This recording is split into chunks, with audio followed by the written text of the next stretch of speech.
ሐሳብ ማለት የነገሮች ትርጓሜ ማለት ነው። ለነገሮች አእምሯችን የሚሰጠው ትርጓሜ ማለት ነው። ስለዚህ ያ ትርጉም ደግሞ እንደየሰው ይለያያል። ለዚህ ነው በባልና ሚስቶች መካከል ግጭት ይፈጠራል። ምክንያቱም ተመሳሳይ ነገር ነው፣ አንድ ነገር ነው። ነገር ግን አንዱን ነገር የሚያዩበት እይታ ወይም ደግሞ አእምሯቸው ነርቨስ ሲስተማቸው ይተረጉማል፣ አተረጓጉም ይለያያል። ስለዚህ ይህንን መረዳት በጣም አስፈላጊ ነው። የግድ አንተ እንደምትተረጉመው እሷ መተርጎም የለባትም፣ ወይም ደግሞ እሷ እንደምትተረጉም አንተ መተርጎም አይጠበቅብህም። ሁለታችሁም የተለያየ አይነት ትርጉም ነው የምትሰጡት። ስለዚህ የተለያየ ሀሳብ ነው ሊኖራችሁ የሚችለው። የመጀመሪያው ነገር እኔ ክላይንቶቼን የምመክራቸው ምንድን ነው? የመጀመሪያውን ሀሳብ ያዙት፣ አስተውሉት። አሁን እንዲሰማኝ ያደረገው ሀሳብ ምንድን ነው ብላችሁ ያዙት። ሁለተኛ አረጋግጡት።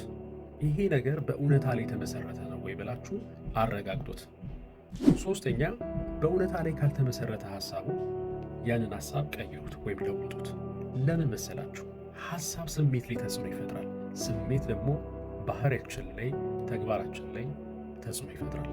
ስለዚህ በትዳራችን ውስጥ የምናሳየው ባህሪ፣ በቤተሰብ ውስጥ የምናሳየው ባህሪ፣ በጓደኞቻችን መካከል የምናሳየው ባህሪ፣ በስራ ቦታ የምናሳየው ባህሪ የመጣው ከሀሳባችን ነው። ሀሳባችን ለነገሮች የሰጠው ትርጉም ተጽዕኖ በስሜታችን ላይ ፈጥሮ ስሜታችን ደግሞ ባህሪያችን ላይ ተጽዕኖ ሲፈጥር የሚፈጠር ነው እና ስለዚህ ሀሳባችሁን እንደቀላላችሁት። ሀሳብ በጣም ፓወርፉል ነው። አእምሯችሁ ውስጥ ያለውን ሀሳብ ሁሉ አይታመንም። ሁሉ ነገር ቬሪፋይ አድርጉት። ሮናልድ ሬገን የሚባለው የአሜሪካው ፕሬዚደንት ምን ይላል? ትረስት በት ቬሪፋይ ይላል። ስለዚህ ቬሪፋይ በማድረግ እንደ ባለ አእምሮች ማሰብ አለብን። ለዚሁ መጽሐፍ ቅዱስን ራሱ ሮሜ ምዕራፍ 12 ላይ በአእምሯችሁ መታደስ ተለወጡ እንጂ ይህን ዓለም አትምሰሉ ይላል።